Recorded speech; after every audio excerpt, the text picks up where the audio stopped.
Dakar Dem Dikk. sëñ bi yow si oto bi nga nekkoon. waaw léegi dañuy bëgg nga wax ñu fee yi ni mu demee nga présenté wu yow yaay kan. waaw man maay Serigne Sakho man ci affaire bi laa bokk.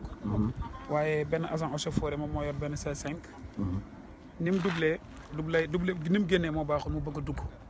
bi mu bëggee dugg nag seen benn camion di ñëw ci kanam mu tiit rabattre dugg suñu kanam. fekk booba ñun ñi ngi daw à l'heure ak ci kawam ñu dóor ko. taatu oto bi génn chauffeur bi def tonneau wàcc tali bi. yéegaat fekk li mu doon daw bëri na oto bi daanu.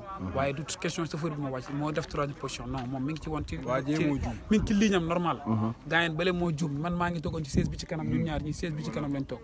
c'est faux chauffeur parce que waa ji dafa daw maanaam romb doon sax bus bi. waaw bu bus bi di pes C5 bi waa ji niveau réservoir la tolloon. du ko waa ji xaw ma dafa tiit dugg chauffeur bi pesoon bi. nu mu koy pese nag ñu diri oto bi chauffeur dafa doon bañ yéeg si kaw waa ji. moytu ko waaw très bien bu mu koy jéem esquiver nag contre braqué. bu mu demee gis fee am na pax te bu fa dugalee oto bi day def double tonneau mu contre braqué encore. indi oto bi fii. jërëjëf noonu la demee. ok jërëjëf sëñ bi yéen a nekkoon ci biir oto bi comme yéen ñoom ñoo toogoon ci kanam oto bi jërëjëf. agent eaux et forêt la. agent eaux et forêt la kii la nekk Koungheul la C5 bu noir la yor mi ngi noonu départ na léegi dem. ok jërëjëf jërëjëf.